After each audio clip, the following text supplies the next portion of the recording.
살핍니다. 한 사람의 인생을 향해서 여러 가지로 표현되어 줄 수 있는 것들이 많지만 특별하게 요셉이라고 하는 이 사람을 향해서 이제 사람들의 입에 의해서 불려지는 표현, 꿈꾸는 자. 하나님께서 꾸게 하셨던 그 꿈으로 말미암아서 비록 형제들에게 더욱 미움을 받게 되고 또 말할 수 없는 고난의 과정을 거치게 되지만 하나님은 하나님이 주신 꿈을 어떻게 이루어가는가 하는 것을 우리가 요셉의 인생을 통해서 살피게 되어집니다. 우리가 오늘 본문을 통해서 우리가 받게 되어지는 꿈은 어떻게 이루어지는가에 대한 첫 번째 교훈이 있다면 그것은 꿈은 반드시 고난의 과정을 거치면서 이루어진다는 것입니다. 꿈을 꾸고 또 꿈을 꾸게 하시고 그 꿈이 너무나 선명하고 분명한 꿈이었지만 그 꿈이 곧바로 이루어지는 것이 아니라 생각하지도 못했던 말할 수 없는 시련과 고난의 과정을 거치면서 이루어지는 것이라는 사실을 오늘 본문을 통해서 우리가 보게 되어지는 것입니다. 그 어떤 고난의 과정을 거치게 되어지는가를 잘 적절하게 표현해주는 오늘 본문에 한 단어가 반복적으로 등장하게 되는데 그 표현은 구덩이라고 하는 표현입니다. 20절에도 구덩이라고 하는 표현이 나오고 22절, 24절, 28절 오늘 이 짧은 본문 안에 4번에 걸쳐서 구덩이라고 하는 표현이 등장을 합니다. 이 구덩이라고 하는 것은 희망이 없는 곳을 상징합니다. 인생은 살면서 꿈을 꾸며 기대하며 소망 가운데 살아가는데 가끔씩은 우리가 생각하지도 못했던 구덩이에 빠지게 되는 것을 우리는 인생 속에서 경험하게 되는 것입니다.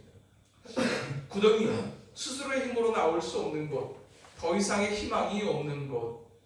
사실 그와 같은 인생의 과정을 지나가면서 사람들이 느끼는 한 모습이 있다면 그것은 지옥 같은 순간이라고 할 것입니다. 지옥이라고 하는 단어가 헬라어 성경에서는 하데스라는 단어로 표현이 되어져 있는데 이 하데스라고 하는 단어의 원래의 뜻도 역시 구덩이입니다. 우리의 인생이 생각하지도 못했던 구덩이에 빠지게 될 때가 있다라는 얘기입니다. 분명하게 하나님께서 꿈을 주셨는데 하나님께서 분명하게 꿈을 꾸게 하셨는데 자기가 가졌던 어떤 그런 일방적인 어떤 소원이 아니라 하나님이 주시는 꿈이었는데 그 꿈이 이루어가는 과정 속에 첫 번째로 부딪히게 된 것이 형제들의 미움이었고 그리고 구덩이였다라는 사실을 오늘에게 말씀해 주고 있습니다. 17세의 소년이던 요셉이 정말 말하지 않고는 견딜 수 없을 정도로 너무나 선명하고 분명한 꿈을 2번에 걸쳐서 꾸는 것을 우리가 지난 시간에 살폈습니다. 요셉이 너무너무나 분명했기 때문에 말하지 않을 수 없었던 꿈, 이 꿈이 정말 너무너무나 선명해서 이 꿈의 얘기를 하게 되게 되며 형들이 미워하게 될 거라는 사실을 또 역시 모르지 않았을 겁니다. 뭐 철없는 10살, 7살 뭐 요 정도 나이대라고 하면 철이 없어서라고 하겠지만 17세의 소년입니다. 내가 이 꿈 얘기를 했었을 때 형이 어떻게 반응할지에 대해서 너무너무나도 확실하게 알 수 있는 그 상황. 그럼에도 불구하고 말하지 않을 수 없었던 그 꿈. 요셉이 자기의 꿈의 이야기를 하면서도 그 꿈이 사실은 정말로 무엇을 의미하는지에 대해서 사실은 요셉도 몰랐을 겁니다. 애굽의 노예로 팔려갈 때도 그 꿈이 무엇을 의미하는지 몰랐고 또 보디발의 집에 들어갔었을 때도 역시 그 꿈이 무엇을 의미하는 것인지 몰랐으며 또 감옥에 들어가게 될 때조차도 그 꿈이 무엇을 의미하는 것인지조차도 사실은 몰랐을 겁니다. 그 꿈이 결국 13년이라고 하는 세월이 지나 애굽의 총리가 되어졌었을 때 그때 비로소 그 꿈이 이거였구나라는 사실을 알게 되어졌던 것처럼 하나님이 우리에게 주시는 꿈은 곧바로 해석되어질 수도 있지만 때로는 많은 경우 일정한 시간이 지나가고 나서야 해석되어지는 것, 그것을 우리는 하나님의 섭리, 하나님의 계획이라고 얘기합니다. 하나님의 섭리와 하나님의 계획은 때로 곧바로 이해할 수 없을 때가 많으며 그리고 한참의 시간이 지나고 나서야 깨닫게 되어지는 경우가 있는 것. 요셉의 경우에는 그 하나님의 섭리와 하나님의 계획이 확인되어지는데 13년의 세월이 걸렸음을 이야기해 주고 있습니다. 오늘 본문의 시작 12절은 이렇게 시작합니다. 그의 형들이 세겜에 가서 아버지의 양떼를 칠 때, 그의 형들이 세겜 땅에서 양을 치고 있었을 때를 오늘 본문은 배경으로 하고 있습니다. 어떻게 해서 그렇게 이제 세겜 땅에 가서 양을 치게 됐는가? 13절에 이스라엘이 요셉에게 이르되 내 형들이 세겜에서 양을 치지 아니하느냐 너를 그들에게로 보내리라 라고 말씀하십니다. 곧 그들이 자원해서 세겜 땅으로 간 것이 아니라 그의 형들에게 그의 아버지 야곱이 너희들 양을 칠 때 세겜 땅에 가서 양을 치라고 그렇게 말했던 것입니다. 그런데 이 세겜이라고 하는 것이 사실 어떤 곳입니까? 우리가 얼마 전에 살폈던 것처럼 이 세겜 땅은 이 세겜 사람, 이 세겜의 땅의 주장이었던 세겜이 그들의 막내 여동생 디나를 강간했던 곳, 그곳이 세겜이었습니다. 그리고 그 강간당한 그 디나의 원수를 복수하기 위해서 또 그들이 세겜 땅에 있는 모든 남자들을 전부 다 할례를 핑계로 이유로 거짓 약속을 하고 그리고 전부 다 죽여버렸던 곳, 그것이 세겜이었습니다. 곧 요셉의 형들에게 있어서 이 세겜 땅은 사실은 너무너무나 잔인한 땅이고 또 너무너무나 괴로운 땅이고 그리고 또 너무너무나 또 무서운 땅이기도 했었습니다. 하지만 그런 어떤 아픈 기억이 있는 곳이지만 그곳에 물이 넉넉하고 그곳에 많은 풀들이 있음을 인하여 그의 아버지 야곱은 그 형들을 전부 다 그쪽으로 보냅니다. 이 상황 속에서도 아버지 야곱의 편에는 계속되어지고 있었습니다. 그곳에 다 보내게 되게 될 때 누구만 쏙 빼놨습니까? 이제 요셉만 쏙 빼놨습니다. 그렇게 위험한 곳으로 이제 아들들을 전부 다 보내놓고 난 다음에 한참의 시간이 지나고 난 다음에 그의 아버지 야곱도 마음이 쓰였는지 그들이 과연 거기서 안전하게 잘 있는지가 궁금해지기 시작했습니다. 그래서 이제 남겨두었던 요셉을 향해서 네 형들이 잘 있는지 한번 가서 보고 오라고 이야기합니다.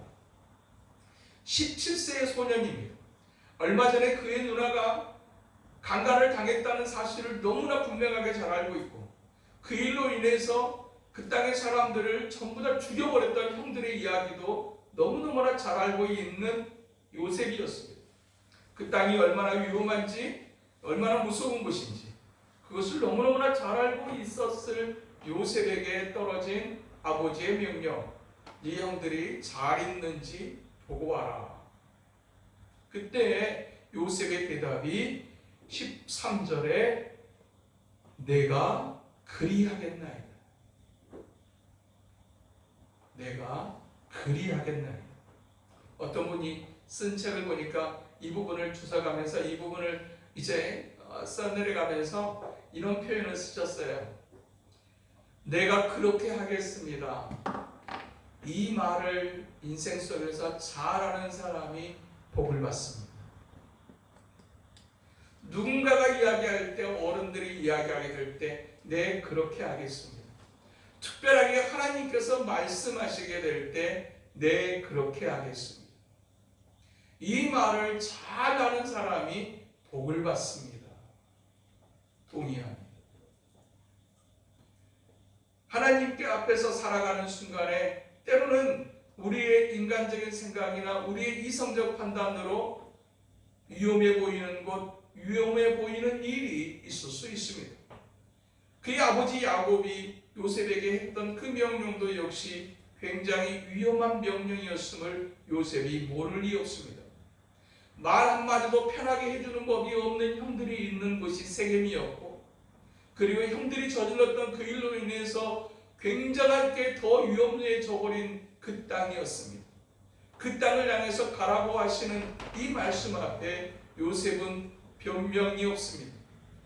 요셉이 특별하게 아버지의 사랑을 받았고 채색옷을 입을 정도로 특별한 사랑을 받았으며 특별한 그 편애를 받았음에도 불구하고 요셉이 일반적으로 생각하게 될 때 특별한 사랑을 받으면 사실은 그 아이들이 응석바지가 되기 쉽습니다. 그러나 이 특별한 사랑을 받았던 요셉이었지만 그는 응석바지가 아니었습니다. 아빠 내가 왜 가요? 형들이나 가면 되고 형들이 알아서 할 텐데 왜 가요 내가? 그냥 일방적인 사랑만 받았던 사람에게서 나타날 수 있는 일반적인 반응이 그것일 수 있지만 요셉은 아버지가 그렇게 위험한 곳에 그리고 아버지도 역시 요셉을 미워하는 형들인 것을 분명하게 알았을 테이고 요셉도 역시 그 형들이 자기에게 말 한마디 다정하게 하는 법이 없는 사람들이라는 것을 알았음에도 불구하고 아버지가 말씀하시게 될 때 네 그렇게 하겠습니다. 여기서 하나님 앞에서 쓰임받는 하나님의 사람들의 중요한 자질을 17세 소년 요셉에게서도 우리가 발견하게 되는 것입니다. 하나님이 쓰시는 사람 네 그렇게 하겠습니다. 하나님께서 말씀하시게 될 때 네 그렇게 하겠습니다. 이걸 다른 곳에서는 이렇게 표현합니다. 하나님이 쓰시기에 쉬운 사람. 하나님 앞에서 쉬운 사람. 세상에서는 결코 만만한 사람이 되어줘서는 안 되지만 하나님 앞에서는 쉬운 사람. 하나님이 언제든지 쉽게 말할 수 있는 사람. 그런 사람이 저와 여러분일 수 있게 되기를 주님의 이름으로 축복합니다. 언제든지 쉽게 이렇게 한번 해보지 않겠니? 라고 말을 건넬 수 있는 하나님의 사람. 우리는 아무에게나 뭔가를 부탁하지 않습니다. 이 사람이 이 말을 받게 되게 될 때 어떻게 반응할 것인가, 반응할 사람인가를 생각하면서 말을 하는 것이죠. 하나님께서 언제든지 우리에게 쉽게 말씀하신다는 얘기는 우리가 그 말씀에 대해서 어떻게 반응할 사람들인 것을 알기 때문이라고 하는 것을 의미하기도 하는 것입니다. 어려운 부탁인지 알지만 위험한 부탁인지를 알지만 그럼에도 불구하고 아버지 야곱이 이야기하게 될 때 요셉은 네 그렇게 하겠습니다. 그렇게 이제 그 위험한 땅, 그 불편한 땅에 요셉은 형들의 안부를 확인하기 위해서 가게 됩니다. 그런데 거기에 있을 줄 알았던 형들이 세겜 땅에 없습니다. 세겜 땅에 없게 되어졌을 때 일반적인 사람들의 반응이라면 어떻게 할까요? 돌아가서 아빠 없던데요? 이렇게 했을지 모릅니다. 왜요? 여전히 세겜 땅은 빨리 피하고 싶은 것이고 여전히 자기에게 다정한 말 한마디 해주지 않는 형들은 만나고 싶지 않는 사람들이었는데 거기까지 가기는 갔는데 거기 없으니 마침 잘됐다 싶은 생각이 들 수도 있습니다. 그러나 요셉은 그대로 발걸음을 멈추고 돌이키지 않고 그 형들을 끝까지 찾아갑니다. 진정한 순종의 사람은 또한 충성의 사람인 것을 오늘에게 말씀하고 있는 것입니다. 그는 자기를 세겜 땅에 있는 형들에게로 보낸 아버지의 의도가 무엇인지를 정확하게 알았기에 있는가 없는가를 보고 싶은 것이 아니라 잘 있는지를 보고 싶었던 그 아버지의 의도를 알았기에 그는 세겜에 없는 형들을 찾기 위하여 또 형들이 있는 도단까지 가고 있는 이 모습은 결성 부른 나무 떡잎부터 안다라는 표현처럼 어린 시절부터 그 요셉은 하나님이 말씀하실 때 부모님이 말씀하시게 될 때 네 그렇게 하겠습니다 라고 하는 언제든지 쉽게 말을 할 때 들을 줄 알고 대답할 줄 아는 사람, 그 사람이 요셉이었고 그는 또한 자기에게 맡겨진 일 앞에 최선을 다할 줄 알고 충성할 줄 알고 끝까지 그것을 해내는 그런 충성스러운 하나님의 사람이었던 것을 우리가 보게 되어지는 것입니다. 단순하게 그 사람이 그랬더라가 아니라 그 사람의 그 순종의 모습이 그 사람의 그 끝까지 최선을 다하며 충성하는 그 모습이 저와 여러분의 모습 될 수 있게 되기를 주님의 이름으로 축복합니다. 하나님, 나도 한평생을 살아가는 동안에 주님께서 말씀하실 때 언제든지 네 그렇게 하겠습니다라고 대답할 줄 아는 사람이 되게 하여 주시옵소서. 하나님께서 내게 뭔가를 부탁하시게 될 때 그 하나님의 부탁에 대하여 우리가 끝까지 최선을 다할 줄 아는 하나님의 사람이 되게 하여 주시옵소서. 그렇게 도단에 있는 형들을 찾아갑니다. 그리고 그 형들을 향해 다가오는 요셉을 바라보는 형들의 반응이 오늘 본문에 곧바로 이어집니다. 18절 요셉이 그들에게 가까이 오기 전에 그들이 요셉을 멀리서 보고 죽이기를 꾀하여 서로 이르되 꿈꾸는 자가 오는도다. 자, 그를 죽여 한 구덩이에 던지고 우리가 말하기를 악한 짐승이 그를 잡아먹었다 하자. 그의 꿈이 어떻게 되는지를 우리가 볼 것이니라 하는지라. 다가오는 요셉을 보고 형들의 음모가 시작되어지고 있는 것을 보게 됩니다. 죽이자. 그리고 구덩이에 던져버리자. 그렇게 그들이 서로 말을 맞추기를 시작하는 것으로 이제 결국 요셉을 애굽의 노예로 팔아버리는 그 과정까지의 상황을 보게 되면 서로 죽이자고 이야기하고 그러다가 그들이 요셉을 구덩이에 던져버리게 되고 그리고 나중에는 요셉을 노예로 팔아버립니다. 그들이 요셉을 딱 보자마자 들었던 생각, 그들의 생각이 악한 생각이었고 악한 생각은 악한 말로 이어졌으며 악한 말은 악한 행동으로 또한 연결되어져 있는 것을 우리가 보게 되어지는 것입니다. 우리 안에 들어오는 생각 하나가 얼마나 중요한 것인지, 우리 안에 들어오는 생각 하나를 잘 관리하고 통제하는 일이 왜 중요한지를 우리가 보게 되는 것입니다. 욕심이 잉태한 즉 죄를 낳고 죄가 장성한 즉 사망에 이르는 것처럼 우리 안에 들어오는 생각 하나가 우리의 말을 결정하고 우리의 말이 우리의 행동을 결정하게 된다는 사실을 우리가 요셉의 형들을 통해서 보게 되어지는 것입니다. 이 한 주간을 살아가면서 우리 안에 수없이 들어오는 많은 생각들이 있을 것이다.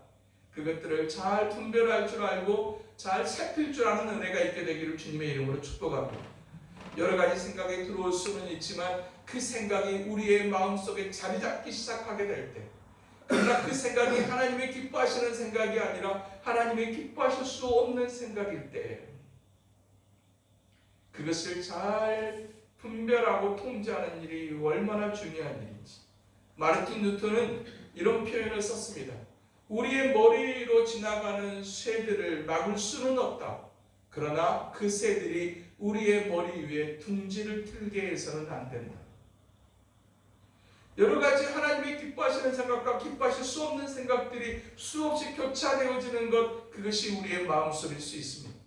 그러나 그 들어오는 순식간에 들어오는 그 마음의 생각들을 우리가 잘 살피고 통제하고 분별하는 일을 하지 않는다고 하면 생각하지도 못했던 악한 생각 하나가 우리의 말을 결정하고 그 말 하나가 우리의 행동을 결정하게 되고 우리의 그 행동은 우리의 인생을 결정하게 될 거라는 사실을 우리가 기억해야 한다라고 하는 사실입니다. 죽이자, 구덩이에 던져버리자. 그렇게 결국 요셉은 채속옷이 벗겨진 채로 구덩이에 던져집니다. 이것이 무슨 결과입니까? 위험한 땅 세겜으로 가라고 말씀하시는 아버지의 명령에 순종한 결과입니다. 위험을 무릅쓰고 순종한 결과가 구덩이였습니다. 그냥 세겜 땅에 형들이 없으니 돌아가도 되련만은 끝까지 순종했던 결과가 구덩이였습니다. 우리의 인생 속에 이런 시간들을 경험하게 될 때가 있습니다. 순종의 결과가 무엇인가? 최선을 다한 결과가 결국 이것이란 말입니다. 어떤 그런 순간들은 때로 해석이 되어지지를 않습니다. 아무리 이해하려고 해도 이해가 되어지지 않는 인생의 순간을 요셉이 경험하고 있는 것처럼 우리도 경험하게 될 수 있다라는 이야기입니다. 우리는 그런 상황에 놓여지게 되면 자꾸만 머리를 쓰면서 머리를 깊이 하면서 생각을 깊이 하면서 그 시간을 해석해 보려고 합니다. 그러나 답이 나오지를 않습니다. 아마 요셉도 그랬을지 모릅니다. 그 구덩이에 빠져서 내가 형들에게 찾아온 결과가 이것인가? 아버지의 말씀에 순종한 결과가 이것인가? 내가 도단까지 찾아온 그 최선을 다한 결과가 이것인가? 도대체 왜? 라고 하는 질문을 가지면서 그 구덩이에 있었을지 모릅니다. 우리의 인생도 때로 구덩이에 놓이게 되게 될 때 수없이 많은 생각에 사로잡히게 됩니다. 그러나 요셉이 그랬던 것처럼 우리도 역시 해석이 되어지지 않는 순간들이 존재할 수 있습니다. 어떻게 해야 될까요? 억지로 해석하지 마십시오. 놔두십시오. 시간이 지나고 나면 해석이 되어지는 순간이 오게 될 줄로 믿습니다. 그래서 그러죠. 그래서 하나님이 그렇게 하십니다. 그 해석이 되어지기까지 13년의 세월이 지나 어느 날 애굽의 총리가 되어졌을 때 그래서 그랬던 겁니다. 형들의 미움이 없었다면, 구덩이에 던져지는 시간이 없었다면, 노예로 팔려가는 시간이 없었다면 애굽의 총리가 될 길은 불가능했을 겁니다. 악한 것도 그 쓰임에 적당하게 하시는 하나님의 은혜가 요셉의 꿈을 이루가는 과정 속에 있었던 것처럼 오늘 우리의 삶에도 역시 내가 생각하지도 못했던, 내가 저지르지 아니한 어떤 일로 인해서 생각하지도 못했던 구덩이에 빠지고 생각하지도 못했던 팔리는 인생, 잊혀지는 인생, 버림받은 인생의 자리에 놓여줄 수 있지만, 그러나 정말 하나님 앞에서 순종하는 삶을 살고자 하고 하나님 앞에서 최선을 다하는 삶을 살고자 하는 자들의 끝, 결국에 하나님은 절대로 그 인생을 내버려 두시는 분이 아니시며, 얼마의 시간이 걸릴지는 모르겠지만 언젠가 우리의 인생의 한순간에 반드시 그래서 그러셨구나, 이 해석이 되어지는 인생의 순간을 오게 하실 거라고 말씀하고 있는 것입니다. 사람의 관점에서 보면 꼬이는 인생의 순간입니다. 사람의 관점에서 보게 되면 기구한 운명의 삶이라고 말할 수 있습니다. 그러나 인간의 관점이 아닌 하나님의 관점에서 보면 그 시간은 꼬이는 인생의 순간, 기구한 운명의 순간이 아니라 하나님의 섭리와 계획 속에 있는 순간이었다고 말할 수 있다라고 하는 사실입니다. 우리의 인생을 내 인간적인 관점에서 바라볼 것인가, 하나님의 관점에서 바라볼 것인가. 똑같은 상경, 똑같은 상황인데 어떤 관점을 가지느냐에 따라서 완전히 해석이 달라질 수 있습니다. 물론 요셉이 그 상황 속에서 하나님이 나에게 애굽의 총리를 만드시려고 하는 생각은 감히 상상도 할 수 없었을 겁니다. 그러나 해석되어지지 않는 그 순간에 중요한 것은 인간적인 관점에서 현실을 바라볼 것인가, 하나님의 관점에서 현실을 바라볼 것인가. 인간적인 관점에서 바라보면 내 인생이 너무나 억울하고 이렇게도 안 풀리고 이렇게도 꼬이나 싶은 순간일 수 있지만, 하나님의 관점에서 바라볼 때 하나님이 내 인생의 계획을 가지고 계시고, 그 하나님의 계획을 하나님은 하나님의 생각과 하나님의 지혜와 방법으로 이끌어 가시는 선하신 하나님이라고 하는 이 관점에서 바라보게 될 때 그 순간은 어둠의 순간, 꼬이는 인생, 재수 없는 순간이 아니라 하나님의 계획과 성립 가운데 있는 순간입니다. 이렇게 해석되어지는, 이렇게 해석할 줄 아는 저와 여러분 될 수 있게 되기를 주님의 이름으로 축복합니다. 이 기가 막힌 구덩이에 놓여있는 이 상황 속에 하나님의 개입하심이 시작되어지고 있는 것을 우리가 보게 됩니다. 그렇게 죽여서 구덩이에 던져버리고 아버지에게는 가서 짐승에게 잡아먹힌 것 같습니다 라고 이제 하도록 하자라고 서로 의논하고 서로 마음이 맞았습니다. 그런데 느닷없이 한 사람이 등장을 하는데 그 등장하는 사람이 르우벤입니다. 12명의 형제 가운데 가장 첫 번째 아들이었던 르우벤이 이야기를 하나를 하는데 그 내용이 21절 르우벤이 듣고 요셉을 그들의 손에서 구원하려 하여 이르되 우리가 그의 생명을 해치지 말자. 르우벤이 또 그들에게 이르되 피를 흘리지 말라. 그를 광야 그 구덩이에 던지고 손을 그에게 대지 말라 하니 이는 그가 요셉을 그들의 손에서 구출하여 그의 아버지에게로 보내려 함이었더라. 그랬습니다. 또 한 사람이 등장하게 되는데 그 사람이 누구냐면 유다입니다. 26절에 유다가 25절로부터 보면 그들이 앉아 음식을 먹다가 눈을 들어본즉 한 무리의 이스마엘 사람들이 길르앗에서 오는 그 낙타들의 향품과 유황과 몰약을 싣고 애굽으로 가는지라. 유다가 자기 형제에게 이르되 우리가 우리 동생을 죽이고 그의 피를 덮어둔들 무엇이 유익할까? 자, 그를 이스마엘 사람들에게 팔고 그에게 우리 손을 대지 말자. 그는 우리의 동생이요 우리의 혈육이니라 하매 그의 형제들이 청종하였다. 그냥 그들이 처음 다가오는 요셉을 바라보면서 가졌던 생각과 계획은 그를 죽이고 구덩이에 던져버리자는 것이었습니다. 그런데 그 상황 속에서 등장하는 한 첫 번째 사람이 르우벤이었고 등장하는 두 번째 사람이 유다입니다. 그런데 기가 막힌 것은 이 사람들이 어떤 사람들이냐면 사실 전혀 예상하지 못했던 사람들이라는 얘기입니다. 무슨 얘기입니까? 사람이 어떤 말을 할 때는 그 사람이 그런 말을 하는 겁니다. 선한 사람은 선한 말을 하고 악한 사람은 악한 말을 하는 겁니다. 그 사람이 말하는 것을 보면 그 사람의 내면이 그 사람의 면면이 드러나게 돼 있어요. 아, 그런 얘기했던 사람은 그 사람일 것이다 라고 생각되어지는 사람이 있고 또 좋게 얘기하는 사람의 또 이야기를 들으면 또 그런 사람이 또 그런 얘기를 하는 겁니다. 그런데 오늘 느닷없이 등장하는 이 두 사람은 사실은 어떤 사람들입니까?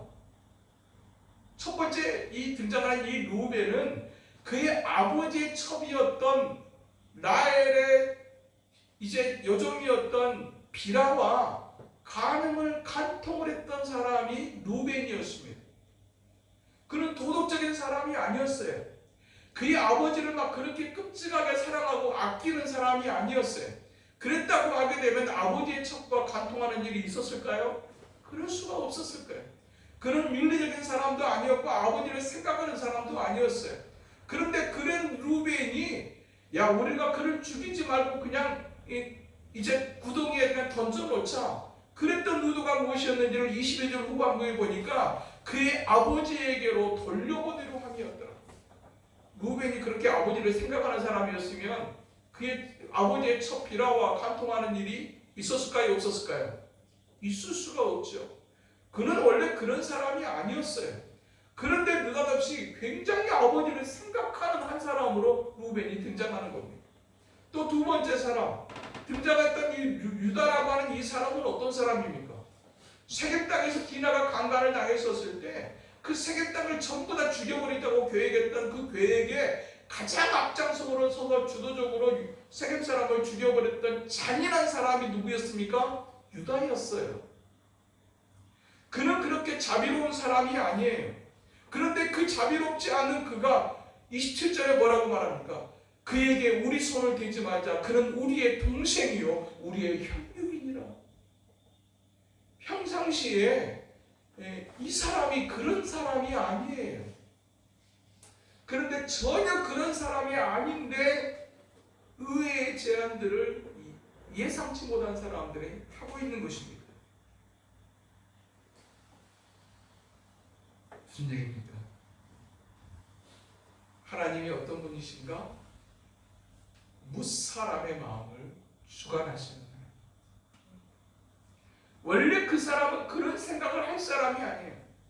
그런 말을 할 사람이 아니에요. 르우벤이 그런 사람이었고 유다가 그런 사람이 아니에요. 그런데 하나님이 개입하시니까 전혀 생각하지도 못했던 그럴 사람이 아닌데 그와 같은 일을 행하는 거예요.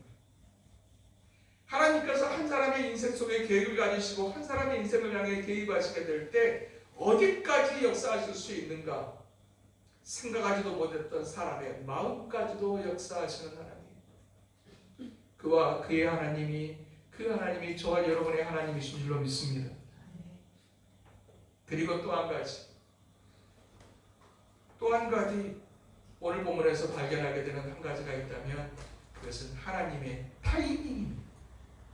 하나님의 때, 하나님께서 그 사람의 마음을 주장하시고 생각하지도 못했던 말들을 하게 하시면서 또 그 말에 또 귀를 또 기울여 함께 또 마음을 듣게 하셨던 이 상황 속에 하나님께서 또 한 가지 상황을 집어넣으시는데 오늘 본문은 그것을 이렇게 표현합니다. 28절 그때 미디안 사람 상인들이 지나가고 있는지라. 딱 그때입니다. 요 생각을 딱 하고 있는 그때에 누가 지나갑니까? 미디안 상인들이 지나가는 거예요. 아무리 사람이 생각하지도 못했던 생각을 하고 생각하지도 못했던 말을 하더라도 또 다른 상황이 얹어지지 않으면 그냥 말은 말로 끝날 수밖에 없어요. 그런데 하나님께서 딱 그 타이밍에 미디안 상인들을 지나가게 하십니다. 애굽으로 물건을 팔러 다니는 그 중개 무역상들을 하나님께서 그때 딱 지나가게 하시는 겁니다. 하나님의 타이밍이라고 하는 것이 얼마나 무섭게 이루어지고 있는가. 인생을 살면서 타이밍을 놓쳐버릴 때가 얼마나 많습니까? 내가 그때 그렇게 했으면 좋았을 텐데. 우리 아버지, 제 어렸었을 때 제 아버지가 친구들과 얘기하게 될 때 자주 들었던 너무너무나 생생하게 들리는 이야기 중에 하나. 야, 그때 그 땅 샀어야 되는데 그 얘기였어. 그때 그거 했어야 되는데 그 얘기였어요. 이렇게 될 줄 알았으면 그때 그렇게 하는 건데. 이런 얘기 어른들의 이야기하는 속에서 들었던 기억이 있어요. 우리도 역시 인생을 살면서 야, 그때 그렇게 했어야 되는데 그 타이밍 못 맞췄던 어떤 그런 후회와 탄식이 우리에게도 있습니다. 그러나 하나님에게 있어서는 타이밍에 있어서 후회가 없으시다. 타이밍에 있어서 실수가 없으시다. 할렐루야. 이 때에 있어서 놓치시는 법이 없는 이 하나님의 타이밍과 하나님의 역사하심이 하나님의 사람들과 함께하고 계신다고 말씀하고 계시는 것입니다. 꿈은 꿀 수 있습니다. 그러나 그 꿈이 어떻게 이루어지는지에 대해서는 사실 알 수 없습니다. 도대체 형님들의 그 벽당이 내 나를 향해서 절을 하는 이유가 뭘까? 그 많은 형님들의 별과 아버지 어머니의 별들이 내 별을 향해서 절을 하는 이유가 뭘까? 상상할 수 없는 애굽의 총리가 되게 하시고 그 총리가 되게 하셔서 이스라엘의 가족을 이스라엘 민족이 되게 하시려고 하는 하나님의 뜻, 그것을 이루어가는 하나님의 지혜를 오늘 우리가 본문을 통해서 보게 되어지는 것입니다. 그 요셉의 하나님은 저와 여러분의 하나님이 되셔서 요셉의 인생을 이끄셨던 그 하나님의 지혜로 우리의 인생을 이끌어 가시며 또한 우리의 계획, 우리를 향하신 하나님의 계획을 지금도 행하시는 하나님이라고 말씀하고 계시는 것입니다. 때로는 이해할 수 없는 인생의 구덩이 속에 해석되어지지 않는 삶의 답답함을 우리가 경험하는 인생의 순간을 가질 수 있습니다. 그러나 그 시간 속에서 우리가 해야 할 일, 상상할 수 없는 하나님의 지혜와 하나님의 은혜와 능력으로 자기 백성들을 지금도 이끌어 가시며 인도하시는 그 하나님은 나의 하나님이심을 믿고 때로는 해석되지 않는 인생의 순간이라도 하나님 앞에서 늘 순종의 삶, 최선을 다하는 충성의 삶을 살아가기를 결단하는 저와 여러분 되시게 되기를 주님의 이름으로 축복합니다. 거룩하신 하나님 아버지, 하나님께서 주신 그 꿈을 이루어 가시는 그 과정을 우리가 살피면서